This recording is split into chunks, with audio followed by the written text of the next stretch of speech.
तमाम देखने वालों को अस्सलाम वालेकुम एंड गुड इवनिंग।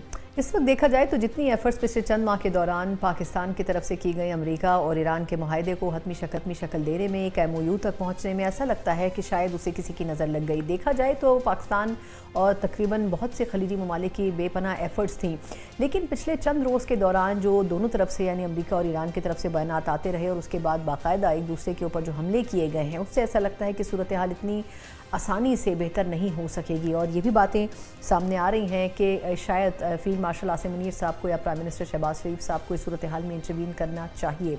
लेकिन क्योंकि मुज़ाकरात देखा जाए तो अब जो इसका पहला दौर हुआ है वो कतर में हुआ है, इसलिए कतर की ही फैसिलिटेशन में दोनों ममालिक यानी अमेरिका और ईरान बैठे हैं। पाकिस्तान किस हद तक इसमें अपना किरदार अदा कर सकता है, और अगर ये मामला ज़्यादा ख़राब होता है तो यकीनन इसके पूरे खत्ते के ऊपर असरात पड़ेंगे और मनफी असरात पड़ेंगे। इन तमाम चीज़ों के ऊपर प्रोग्राम के पहले से में बात करते हैं, और बात करने के लिए मेरे साथ मौजूद साबिक सफ़ीर हैं बल्कि तज्ज़ियाकार हैं जावेद मलिक साहब। सर, पहले तो फरमाइएगा कि आपके ख्याल में इस वक्त जो ईरान और अमेरिका का तनाज़ा था, बज़ाहिर ऐसा लग रहा था कि ये ख़त्म होने जा रहा है, लेकिन अब जिस तरह स्टेटमेंट आया है अमेरिकी सदर ट्रंप का, जिसमें उन्होंने बड़ा वाज़ेह कहा है कि ईरान के साथ जो मुफ़ाहमती याददाश्त है या फिर जो मुआहदा है वो अमलन ख़त्म हो चुका है, यानी क्या आपको लगता है कि वाकई इस सिचुएशन में हम किसी ऐसे कुएं की तरफ जा रहे हैं जहां से वापसी का कोई रास्ता नहीं होगा? क्योंकि उम्मीदें तो बहुत बनी थी पाकिस्तान और की जो रिकन्सिलिएशन प्रोसेस में मदद थी इस पूरे फेज़ के दौरान।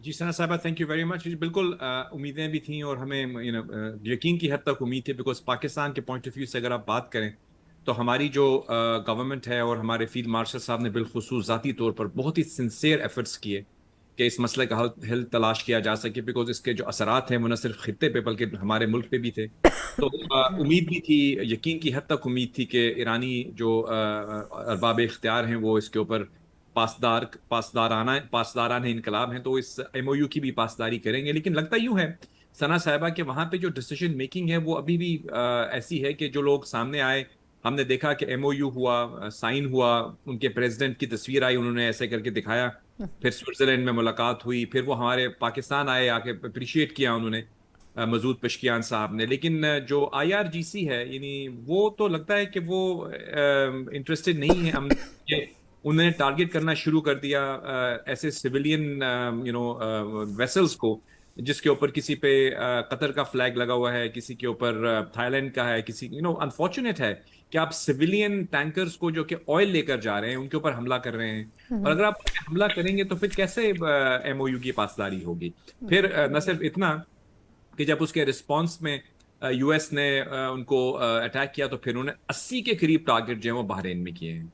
अब आप मुझे बताइए, अगर इस तरह की सेंटिमेंट्स होंगी, इस तरह की इन्वायरमेंट होगी, तो फिर कैसे एमओयू बरकरार रह सकता है? तो अगर आईआरजीसी के जो जनरल्स हैं वो ये समझते हैं कि उनको जंग की तरफ ही बढ़ना है, तो फिर ऑब्वियसली जंग का रास्ता अनफॉर्चुनेट है, लेकिन मे बी ये उनका फैसला है, फिर उसके कॉन्सिक्वेंसेस जो भी होंगे। मेरी नज़र में तो जंग किसी भी मसले का हल नहीं है, लेकिन अब क्या क्या कहा जा सकता है? अगर आपकी तरफ से दोनों अतराफ वो इस पे तैयार ना हो तो फिर हम कोशिश ही कर सकते हैं और दुआ कर सकते हैं कि कॉमन सेंस प्रिवेल करे। लेकिन असरात जो है ऑन ग्राउंड वैसे नहीं है, क्योंकि आप देख रही हैं कि बदस्तूर हमले हो रहे हैं। और अच्छा, इसमें जी जी सर, ये तो मतलब ऐसा महसूस हो रहा है, आपकी भी राय यही है कि ये कोई बहुत ही उम्मीद अफजा बात नहीं है, लेकिन आपके ख्याल में अब जिस तरह ईरान के ऊपर हमले हो रहे हैं और फिर ईरान उसके रिस्पॉन्स में ऑब्वियसली जो मिडल ईस्टर्न कंट्रीज़ हैं उनके ऊपर हमले करेगा, तो अब आपको क्या लगता है कि जो पिछला पूरा एक फ़ेज़ था उसमें मिडल ईस्टर्न कंट्रीज़ ने बड़ा तहम्मुल का मुज़ाहरा किया था, लेकिन ऐसा महसूस हो रहा था कि दुबई या इस किस्म के दीगर कंट्रीज़ जो हैं वो बहुत ज़्यादा सब्र नहीं करेंगे, तो आपके ख़्याल में आपको लगता है कि तुर्किया या कतर या पाकिस्तान अगर फौरी तौर पर इंटरवीन करें तो सिचुएशन को कुछ कूल डाउन किया जा सकता है, या फिर आपको लगता है कि नहीं, ये मुआहदा अब शायद उस तरह स्टैंड नहीं कर सकेगा आगे चल के? देखिए, माहिदा तो जो है मेरी नज़र में वो बहुत एक कॉम्प्रिहेंसिव एमओयू था। उसके अंदर इकोनॉमिक डेवलपमेंट की बात की गई थी, बिलियंस ऑफ डॉलर्स की रिकंस्ट्रक्शन की बात की गई थी ईरान के लिए। अगर कोई भी ईरानी क़यादत में उसको सीरियसली देखें तो वो तो उनके मुल्क के इंटरेस्ट में था, बल्कि खुद प्रेसिडेंट ट्रंप के ऊपर बहुत क्रिटिसिज्म हुआ कि ये कैसा एमओयू आप करके आ गए, आप तो ईरान को बिलियंस ऑफ डॉलर दे रहे हैं। उन्होंने वो क्रिटिसिज्म भी लिया। वो एमओयू करने के बाद भी यानी उम्मीद ये की जा रही थी कि अगर कहीं ना कहीं कुछ थोड़ी बहुत टीथिंग प्रॉब्लम्स आती हैं तो तहम्मुल मिजाजी का काम से लिया जाएगा। लेकिन आपने देखा سنا صاحبہ یہ تو ایک حقیقت ہے نا کہ پہلا وار جو ہے وہ ایران کی طرف سے آیا.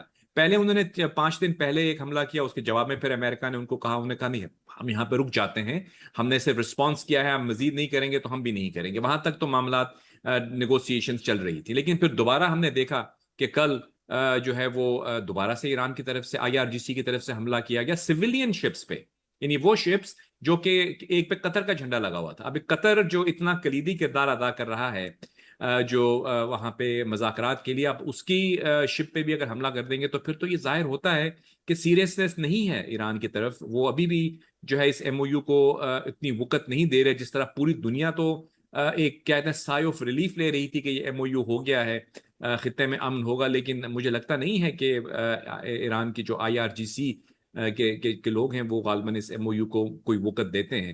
اور اگر ایسا ہوتا ہے تو رسپانس تو امریکہ کرے گا. امریکہ از اے سپر پاور.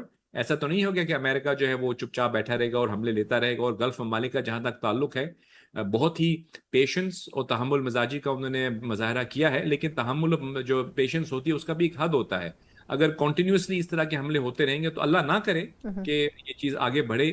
ہم امید کر سکتے ہیں کہ ابھی بھی کوئی کامن سینس پریویل کرے گا. لیکن آئی تھنک مجھے لگتا ہے فیلڈ مارشل صاحب کو ایک دفعہ دوبارہ بات کرنی پڑے گی ایران کو, کیونکہ ایران کی طرف سے یہ حملے ہوئے ہیں. نہیں جاوید ملک صاحب, سر میں اسی حوالے سے آپ سے دوبارہ پوچھنا چاہ رہی ہوں کہ ایران یہ کہہ رہا ہے کہ جو مفاہمتی یادداشت تھی امریکہ کی, امریکہ نے ایکچولی اس کی خلاف ورزی کی ہے.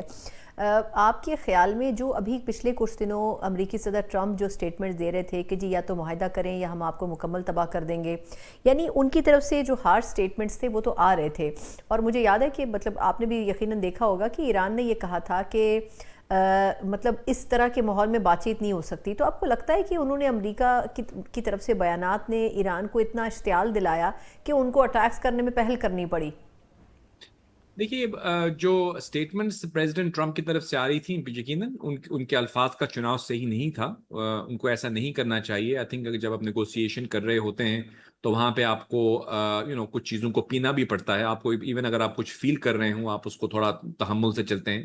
لیکن ایک چیز یہ بھی تو واضح ہے نا کہ پریزیڈنٹ ٹرمپ کی جو اسٹیٹمنٹس ہیں یا ان کی ٹروتھ سوشل کے اوپر جو باتیں ہیں وہ ایک ڈومیسٹک کنزمپشن کے لیے بھی ہو سکتی ہیں.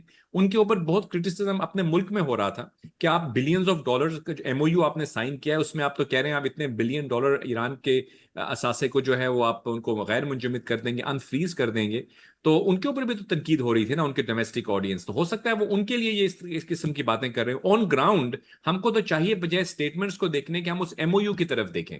وہ جو MOU ہے جو ایک رائٹنگ میں سائن کیا ہے پریزیڈنٹ ٹرمپ نے اور ایران کے پریزیڈنٹ, اس میں تو جو ہے لینگویج وہ بالکل صحیح ہے نا, تو اس پہ فوکس کرنا چاہیے تھا.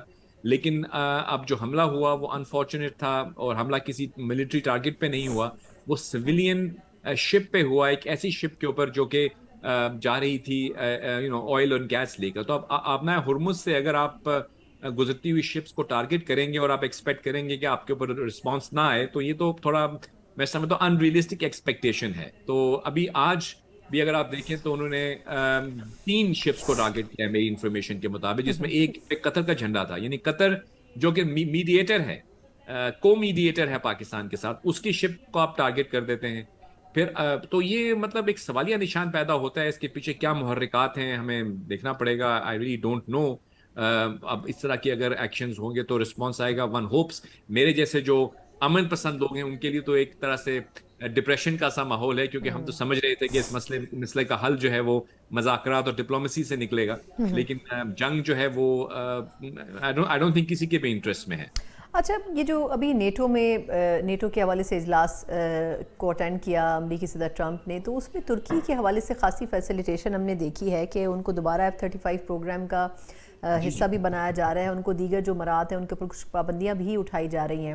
تو آپ کو کیا لگتا ہے کہ اب یہ جو اسلامی کنٹریز ہیں اس میں کچھ تفریق پیدا ہوتی ہوئی نظر آ رہی ہے؟ کیونکہ جس طرح ہم نے دیکھا کہ دبئی ہے, بحرین ہے, قطر ہے, یہ الگ الگ ڈائریکشنز میں اب ان کی پالیسیز ریفلیکٹ کر رہی ہیں جو کہ کھل کے سامنے آ رہی ہیں.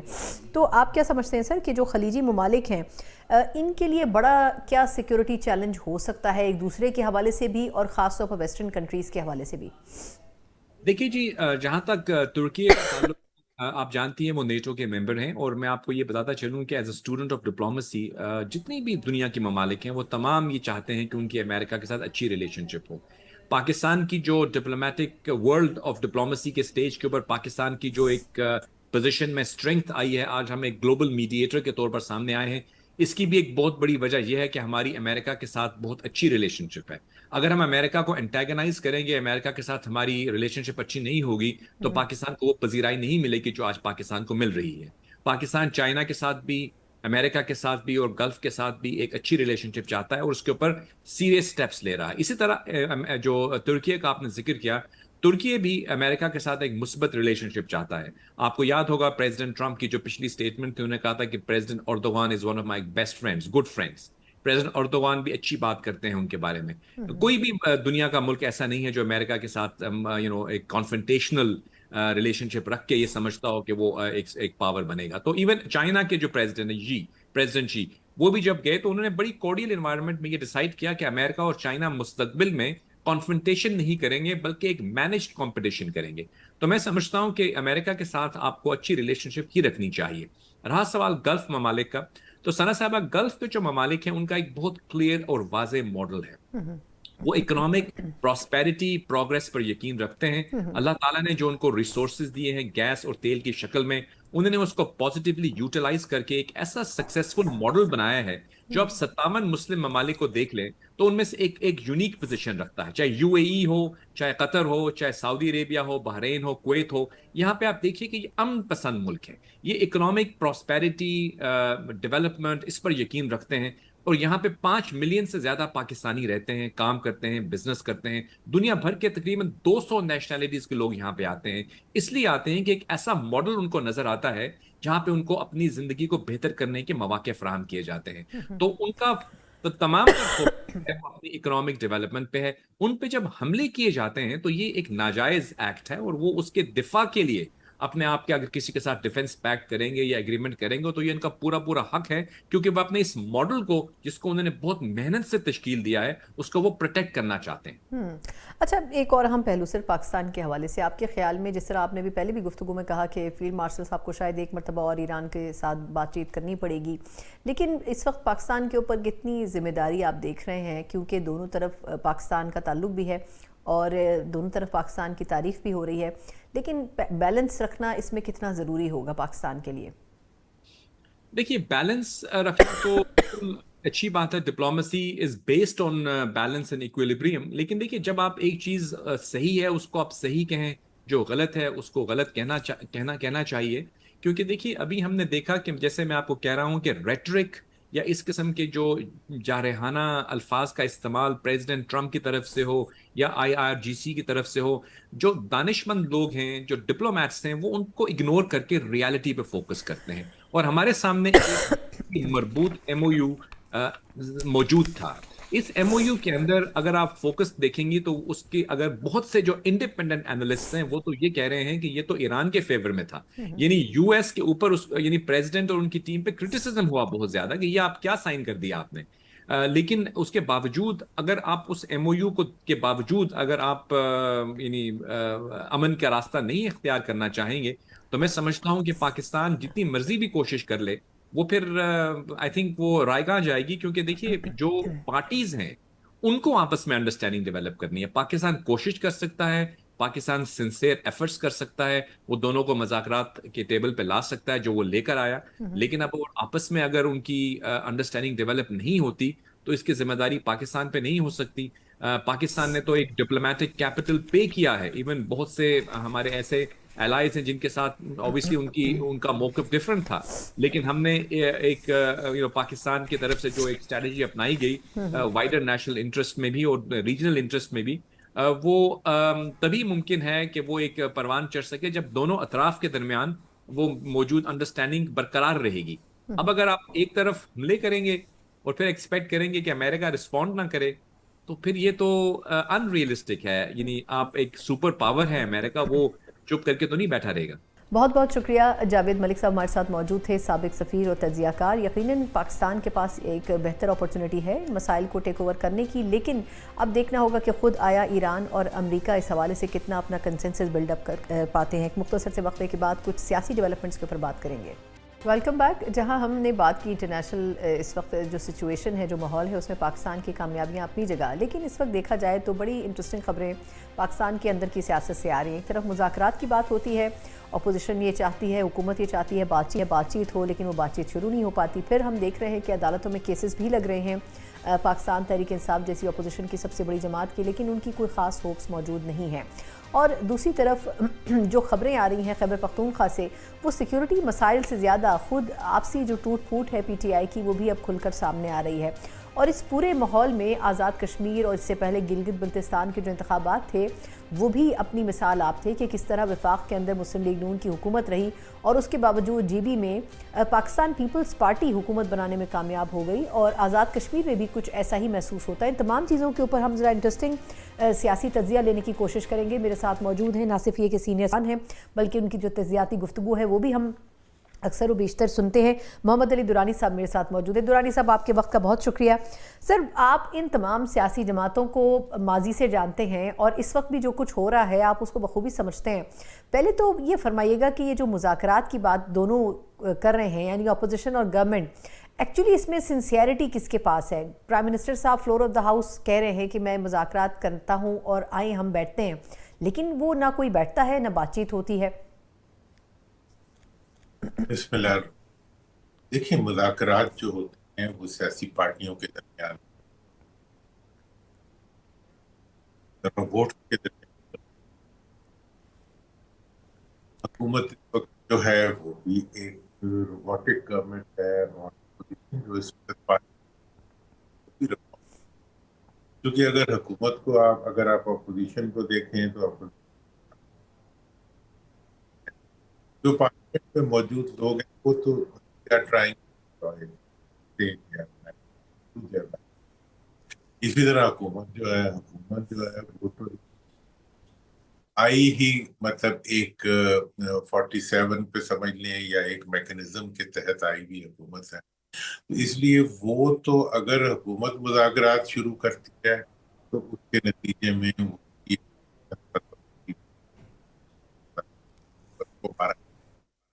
मुज़ाकरात किस चीज के ऊपर होंगे? मुज़ाकरात का पहला सवाल ये होगा कि वो जायज हैं या नाजायज हैं। तो एक नाजायज हुकूमत किस तरह अपने जायज नाजायज होने को डिफाइन करेगी? दूसरी तरफ वहां पे मौजूद अपोजिशन है, तो वहां जो मौजूद अपोजिशन है अगर वो मुज़ाकरात में जाएंगे तो उन्हें अपने लीडरशिप की रिहाई की बात करनी पड़ेगी। उनकी रिहाई जो है वो इनकी गिरफ्तारी के मुतरादिफ है। तो लिहाजा ये दोनों जो मुज़ाकरात करने वाले फरीकैन हैं, ये दोनों को मुज़ाकरात सूट नहीं करते, इसलिए मुज़ाकरात शुरू होने का कोई इम्कान नहीं। अगर शुरू होंगे तो पहुंचेंगे नहीं। तो अगर आप आज अगर मुज़ाकरात करने हैं तो फिर उसका तरीका ये है कि हुकूमत को उन लोगों से करनी चाहिए जो जेल में है, या हुकूमत को अवाम से मुज़ाकरात करने चाहिए, उसके लिए इंतखाबात की जरूरत होती है। तो जो ये सारी सिचुएशन है, इसको अगर आप हकीकत में देखें तो इस वक्त जो मुज़ाकरात के मेज पे या मुज़ाकरात के मैदान में पार्लियामेंट में बैठे हुए लोग हैं, वो ना मुज़ाकरात चाहते हैं और ना वो मुज़ाकरात करेंगे और ना वो मुज़ाकरात होने देंगे। अच्छा, लेकिन सर आपने तो बिल्कुल ही मतलब जो मायूसी अगर कहा जाए तो गलत नहीं होगा कि ये तो बड़ी मायूसी की फ़िज़ा होगी ना कि अपोजिशन बिल्कुल गैर फ़ाल नज़र आएगी। लेकिन इसमें एक जो आपका नुक्ता है कि जो लोग जेल में हैं उनसे बातचीत हो, ये जो जेल से बाहर लोग हैं, कुछ लोगों की राय है कि वो भी विलिंग नहीं है कि पीटीआई और गवर्नमेंट में मुज़ाकरात हों और वो भी इस सिचुएशन को ख़राब करने में पूरा किरदार अदा कर रहे हैं। और किसी हद तक गवर्नमेंट में भी ऐसे लोग होंगे। आपको याद होगा बिलावल साहब ने भी कुछ दिन पहले कहा था कि अपने वफाकी वज़रा को संभालें, बहुत सारी चीज़ों को मिसअंडरस्टूड करवा रहे हैं या उसको ख़राब कर रहे हैं।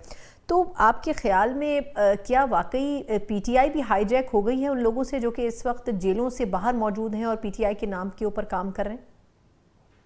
देखें जी, इस वक्त हुकूमत भी हाईजैक है और अपोजिशन भी है, मतलब। और बात यह है कि इन्हें किसी दुश्मन ने आके हाईजैक नहीं किया, इनको इनके अपने मफादात ने हाईजैक किया। मतलब यह है कि जो इस वक्त पार्लियामेंट में बैठे हुए लोग हैं, वो जिसका वोट लेके आए हैं, वो अगर बाहर आ जाए तो उनकी अपनी हैसियत खत्म होती है, लिहाजा वो उसमें इंटरेस्टेड नहीं है। तो मैं तो समझता हूँ कि ऑपोजिशन जो है उसकी क़यादत जो है इस वक्त वो अपने मफादात के हाथों हाईजैक हुई। और अगली बात, जहां तक सवाल है कि मुज़ाकरात हों कैसे, मुज़ाकरात माजी में भी हुए हैं। और जब जब माजी के जब मतलब भुट्टो साहब ने मुज़ाकरात किए थे, ये बात मैं बड़ी दफा कह चुका हूँ 77 के बाद, और वो मुज़ाकरात जो है उन्होंने डायरेक्ट जेलों से लोगों को बुलाया, सामने बिठाया और मुज़ाकरात करके एक चीज को सेटल कर लिया या करने की कोशिश की। तो आज भी मुज़ाकरात के रास्ते में कोई रुकावट नहीं। दूसरी चीज फिर अदरवाइज ये है कि अगर आप वाकई पाकिस्तान को इस सियासी मुश्किल और सियासी दलदल से निकालना चाहते हैं, तो उसका रास्ता ये है कि अवाम और मुल्क में मौजूद उन लोगों का जो कि वाकई मुल्क में जमहूरियत को चाहते हैं, उन पे मुश्तमिल अपोजिशन की शक्ल में सब लोग इकट्ठे हों और इकट्ठे मिल के जो है वो इस हुकूमत से मुतालबा करेंगे ये इस्तीफा दे, और इसकी जगह एक नेशनल यूनिटी गवर्नमेंट फॉर्म की जाए जो कि आगे चल के इंतखाबात, बल्दियाती इदारे, नए सूबे और जो दीगर इश्यूज हैं मुल्क के, एनएफसी अवार्ड जिनकी वजह और हुकूमत की खुद परफॉर्मेंस, हुकूमत की बैड गवर्नेंस। कल आप देख लें कोर कमांडर्स मीटिंग में क्या कहा गया बड़ी क्लियरली कि मतलब गवर्नेंस के बगैर आप कैसे दहशत गर्दी को कंट्रोल करेंगे। मैं तो खुद तालिब इल्म हूँ इस सारी चीज में। दहशत गर्दी को अगर आपने हैंडल करना हो तो उसके लिए जो सिविल इदारे हैं, जो जिनका पुलिस से लेके स्पेशल ब्रांच से लेके आईबी से लेके जिनका बुनियादी मैंडेटरी उनके ऊपर है कि वो इसके दहशतगर्दी के खिलाफ काम करें, हुकूमत जो है उसने इन सब इदारों को जो है सुलाया हुआ है और वो सारी जिम्मेदारी जाके बेचारी फौज पे पड़ जाती है। सरहदों की हिफाजत भी वो करे और सरहदों के अंदर दहशतगर्दी से भी वही लड़े। उन्हीं के जवान इधर भी शहीद हो उधर भी शहीद हो। तो ये मसले का हल नहीं है। मसले का हल ये है कि ऐसी हुकूमत को इन्विजिट, और मैं आपको बताऊं जो हुकूमत अवाम में से निकल के आती है वही ऐसे काम कर सकती है। ये जो टेस्ट ट्यूब गवर्नमेंट्स हैं ये फिर इसी तरह करती हैं, मेरे पे डाल दिया आप पे डाल दिया। अब जो कुछ भी होता है हम तो ये हाइब्रिड हैं, तो हमारे पे तो कोई जिम्मेदारी नहीं है, सारी जिम्मेदारी जो है वो किसी और पे डाल दी। तो नतीजा ये है कि अपने ऊपर एक जिम्मेदारी रखी हुई है कि कर्जे लेते जाओ और पैसे जो हैं वो अवाम पे ना लगाओ बल्कि अपनी जात पे लगाते जाओ, अपने मफादात पे लगाते जाओ, अपनी मराद पे लगाते जाओ। इसके अलावा जो है वो किसी चीज में उनका इंटरेस्ट ही नहीं है। तो अब ऐसी सूरत हाल में बड़ा मायूसी वाली बातें नहीं, आप लेकिन कहेंगे, दुरानी साहब सर, लेकिन सर तो यही हाँ सर, लेकिन एक चीज़ और भी है। आपके ख्याल में कुछ लोगों को ये भी लगता है जो खुद पीटीआई के अंदर भी हैं कि बातचीत शुरू करने में कोई हर्ज नहीं, मतलब ये जो एक पीटीआई का बयानिया है कि हम सियासी जमातों के बजाय इदारों से बात करना चाहेंगे, अगर तो इदारे बात करने में संजीदा नहीं हैं तो कुछ लोगों की राय है कि हम सियासी जमात या हुकूमत से भी बातचीत शुरू तो कर सकते हैं। फिर आपके ख्याल में, और फिर दूसरी चीज़ ये भी हो रही है ज़ेर बहस के खान साहब की रिहाई को अवलीन शर्त नहीं होना चाहिए, तो आपको क्या लगता है कि ये जो दो चीज़ें हैं इसके ऊपर कॉम्प्रोमाइज़ करना चाहिए पीटीआई को? देखिए जी, बात ये है कि ये जो आपने मौकफ रखा है तो जायज मौकफ है। इस वक्त पीटीआई को मुज़ाकरात करने चाहिए, यकीनन करने चाहिए, लेकिन बात इसमें ये है कि मुज़ाकरात पीटीआई ने तो नहीं करने, मुज़ाकरात तो गवर्नमेंट ने करने हैं। गवर्नमेंट अगर मुज़ाकरात शुरू करती है तो वो खुद तहलील हो जाती है। जिस दिन मुज़ाकरात शुरू हुए गवर्नमेंट का जवाब ही खत्म हो जाएगा। और बात आपने बिल्कुल ठीक कही है कि खान साहब की रिहाई पे बात नहीं होनी चाहिए, हुकूमत के क़याम पे बात होनी चाहिए। हुकूमत को हुकूमत में रहने का हक है या नहीं है इस पे बात होनी चाहिए। ये हुकूमत अवाम की नुमाइंदा है या नहीं होनी है इस पे बात होनी चाहिए। इस हुकूमत ने 5 बजट पेश किए, उस 5 बजटों में इन्होंने मुल्क की मईशत का जनाजा निकाल दिया, इस पे बात होनी चाहिए।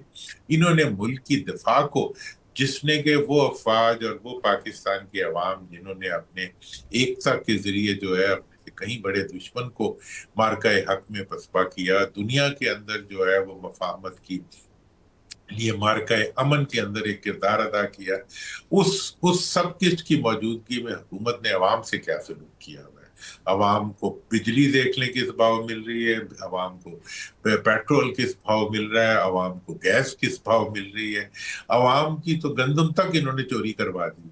तो मतलब ये है कि इस सारी सूरत हाल के अंदर हुकूमत ने, और एक्सपोर्ट्स का क्या हाल है, फॉरेन डायरेक्ट इन्वेस्टमेंट्स का क्या हाल है, कुछ भी नहीं है। मतलब ये है कि हुकूमत ने तो एक ही सिर्फ इंडस्ट्री चला रही है, वो है कर्जे लेते जाओ और कर्जे उड़ाते जाओ। और दूसरा एनएफसी अवार्ड है।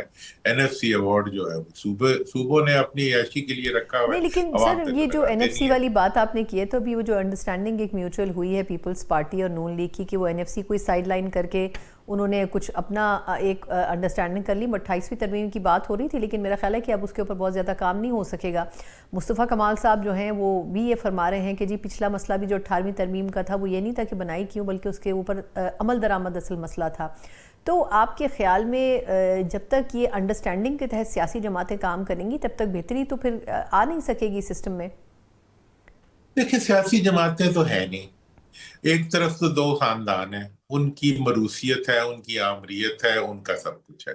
और अब आप 18वीं तरमीम का आप देख लें, 18वीं तरमीम में एक मेंबर था, मैं जो आपके सामने बैठा हुआ हूं, मैंने 18वीं तरमीम के अंदर वोट नहीं दिया था, मैंने उसकी मुखालफत की थी, मैंने बायकॉट किया था। वजह क्या थी? मेरा ये मानना था कि आप जो एनएफसी अवार्ड आप सूबों के चीफ मिनिस्टर्स को दे रहे हैं, वो चीफ मिनिस्टर्स का इस्तेहकाक नहीं है, वो सूबों के अवाम का इस्तेहकाक।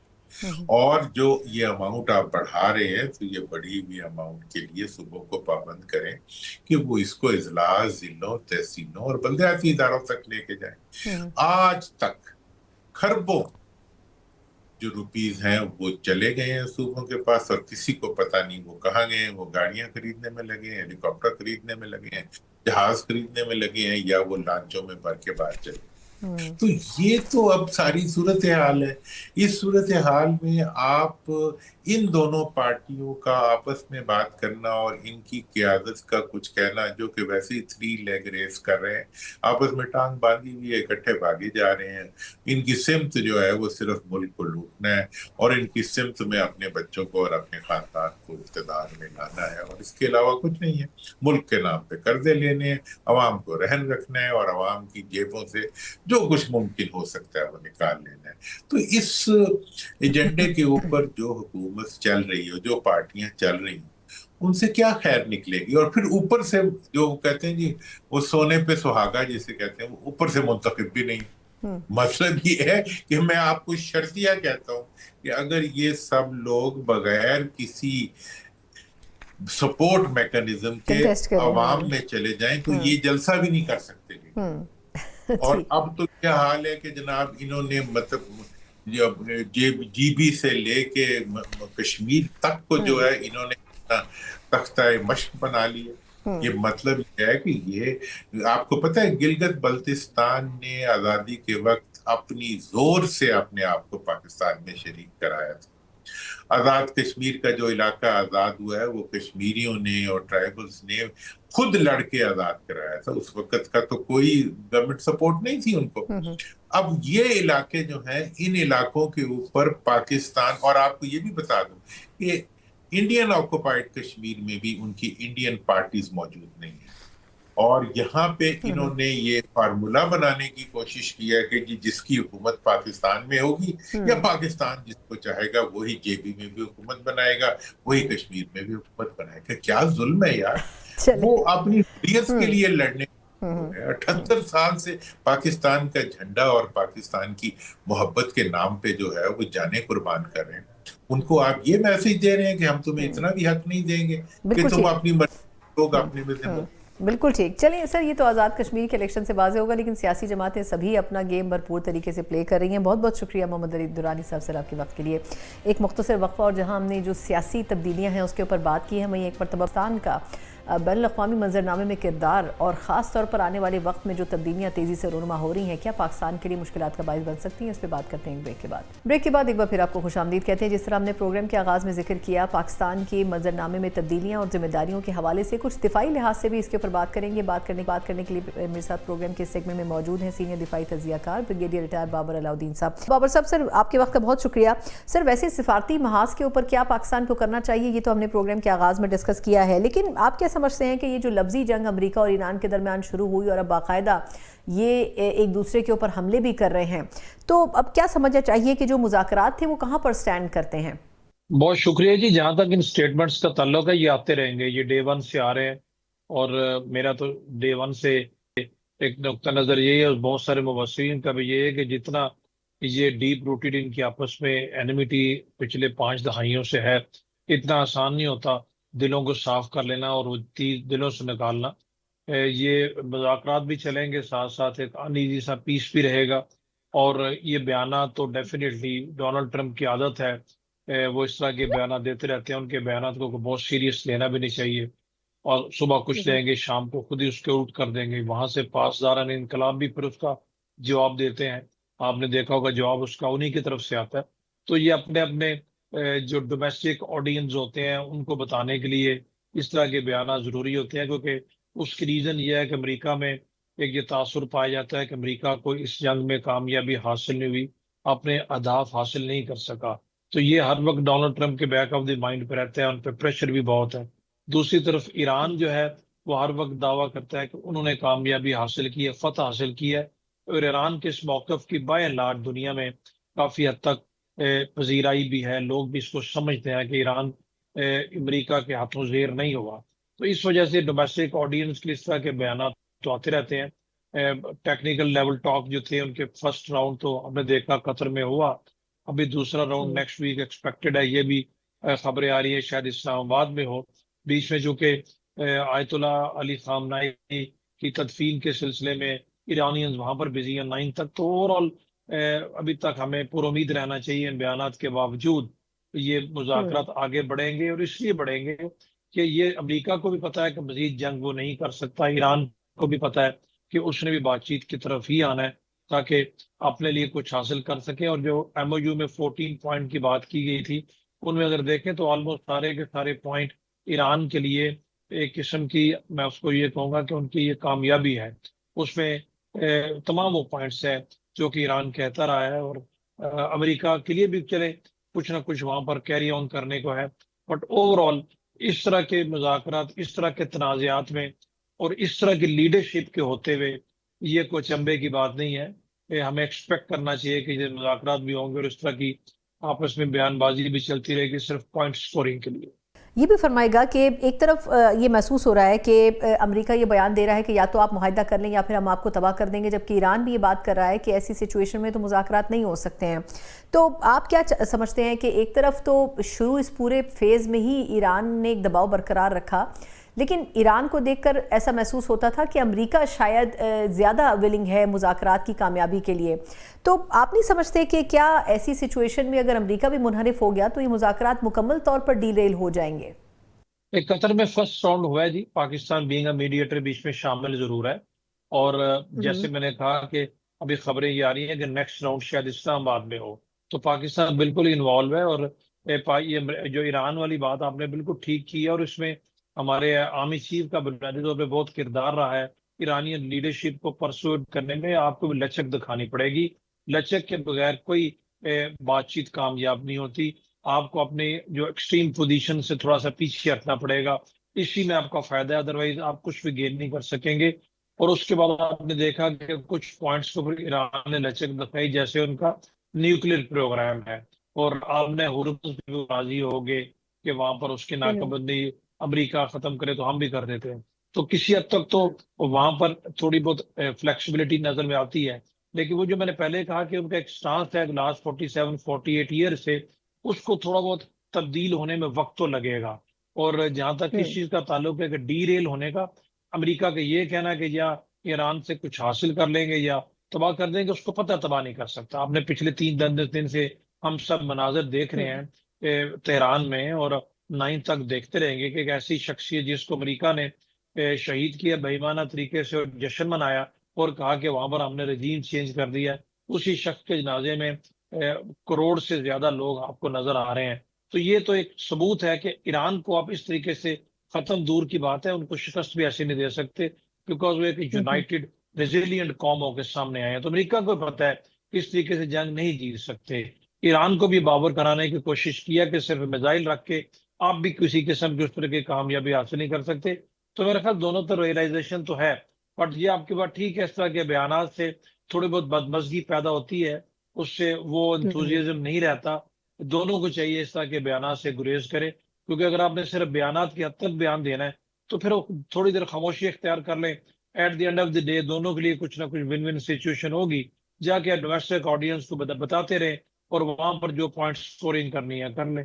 یہ فرمائے گا کہ امریکی صدر ڈونلڈ ٹرمپ نے نیٹو کے اجلاس میں شرکت کی ہے اور وہاں پر مڈل ایسٹرن کنٹریز کے جو سربراہان ہیں ان سے بھی ان کی ملاقات ہوئی ہے، تو وہ جو تحفظات ان خلیجی ممالک کے رہے ہیں ایران اور امریکہ کی جنگ کے حوالے سے، کیا وہ اس کو ڈائریکٹلی ایڈریس کر سکیں گے اب اس ملاقات میں؟ دور کرنی پڑے گی، ادروائز ڈونلڈ ٹرمپ نے دیکھ لیا کہ اس جنگ کے دوران نیٹو نے ڈسٹنس کیا اپنے آپ کو، اور یہ for the first time distance کیا.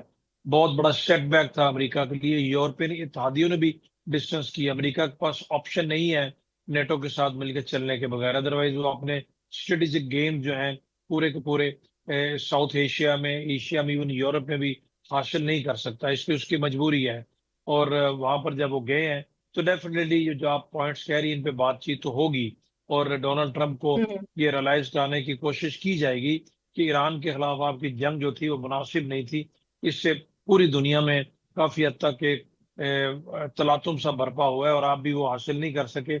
اس لیے نیٹو ہو یا یورپین کنٹریز ہو، انہوں نے امریکہ سے اس لیے ڈسٹنس کیا. اسلامی ممالک بالخصوص جو گلف کنٹریز ہیں اور اس کے علاوہ ٹرکیہ بھی ہے جہاں پر یہ اجلاس ہو رہا ہے، ان کی اپنی ریزرویشنز ہیں، وہ بھی امریکہ تک بتائیں گے. اور یہ بیسٹ موقع ہے، بیسٹ اپرچونٹی ہے امریکہ کو یہ بات بتانے کی کہ ڈونلڈ ٹرمپ کے پاس اس وقت ان بات جس کے اوپر وہ یہ کہہ سکے کہ انہوں نے بہت بڑا کارنامہ انجام دیا ہے.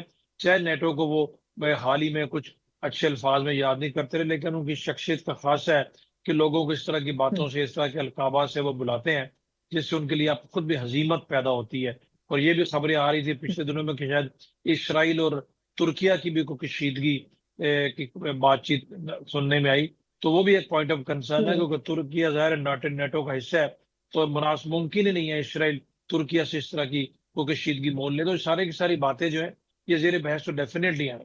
لاسٹلی یہ فرمائے گا کہ لیبیا کے حوالے سے بھی ایک نیوز ایجنسی یہ کوٹ کر رہی ہے کہ پاکستان اس میں بھی خاموشی کے ساتھ امریکہ کی درخواست کے اوپر کردار ادا کر رہا ہے. ویسے تو سفارتی لحاظ سے پاکستان نے اس کو انڈورس نہیں کیا ہے، لیکن خبریں یہی آ رہی ہیں. اگر ایسا ہوتا ہے تو آپ پاکستان کو پھر عالمی افق پہ کتنا زیادہ بہتر پوزیشن میں دیکھ رہے ہیں؟ بہت بڑی اچیومنٹ ہوگی پاکستان کی، بالخصوص ملٹری لیڈرشپ. ہمارے آرمی چیف کی ہم سب جانتے ہیں، ملاقاتیں بھی ہوئی ان کے، ایک گروپ کے آرمی چیف یہاں پر آئے بھی تھے، انہوں نے وزٹ بھی پاکستان کا کیا اور پاکستان کے دوسروں کے ساتھ بھی روابط ہے. اور ہماری یہ خواہش ہے کہ ایک برادر اسلامی ملک ہے، اس نے بہت لیبیا کے لوگوں نے بہت نقصان اٹھایا، بہت تکلیفیں انہوں نے جھیلی ہیں معمر قذافی کے بعد سے. تو وہاں پر بھی امن آنا چاہیے. اور اگر یہ پاکستان یہ کرانے میں کامیاب ہو جاتا ہے تو جو کہتے ہیں صحیح معنوں میں another feather in Pakistan's cap، اور یہ بہت بڑی کامیابی ہوگی. اور یہ پاکستان کا آلریڈی دنیا میں جو چرچا ہے بالخصوص ہماری ملٹری لیڈرشپ کا، اس سے تو اور دنیا میں پاکستان کا نام لوگ اچھے لفظوں میں لیں گے کیونکہ اتنا آسان نہیں. اور دیکھیں ایران امریکہ تنازع ہو یا لیبیا والا یہ آپ گروپس کی بات چیت، دنیا نے ابینڈن کر دیا ہے. کوئی بھی شخص، کوئی بھی ملک، کوئی بھی شخصیت امریکہ ایران تنازع میں ثالثی کے لیے نہ کبھی آگے آیا، نہ کبھی کسی نے کوشش کی، نہ کسی کو اس میں کوئی انٹرسٹ پیدا ہوا. کیونکہ ایک طرف امریکہ تھا ڈیفینیٹ دنیا کے سپر پاور، اور دوسری طرف ایران. اس طرح لیبیا کی جو لڑائی ہے دنیا کو کیا لگے، وہ مرے، وہ تباہ ہوں، وہاں پر لوگوں کے لیے مشکلات ہوں. جو امریکہ نے اور انہوں نے گین کرنا تھا قذافی کو ڈھا کر انہوں نے کر لیا. یہی وہ کرتے ہیں، ایک دفعہ آتے ہیں ملٹری انوینشنز کرتے ہیں، بعد میں ان ملکوں کو اس حال میں چھوڑ کے چلے جاتے ہیں کہ ان کو پوچھتا ہی کوئی نہیں ہے. افغانستان کی مثال آپ کے سامنے ہے، لیبیا کی مثال ہے، شام کی ہے، اسی طریقے سے آپ کے سامنے عراق کی ہے. تو پاکستان نے اگر یہ بیڑا اٹھایا تو یہ بہت اچھی بات ہے، اسلامک بردرہڈ کی اسپرٹ کے عین مطابق ہے. اور انشاءاللہ اس میں کامیابی ہوگی. بات ساری ہوا کہ ہماری نیت ٹھیک ہے، اور کامیابی اس میں ہوتی ہے तुम्हारे दुश्मनों के लिए, बिलखुसूस हिंदुस्तान और इसराइल के लिए तो ज़ाहिर एक और सफ़े मातम होगी।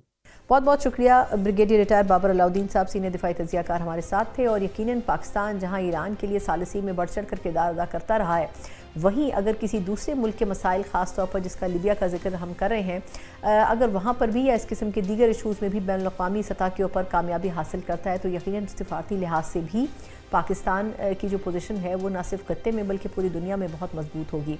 इसी के साथ ही प्रोग्राम का वक्त ख़त्म होता है। मुझे इजाज़त दीजिए। अल्लाह हाफ़िज़।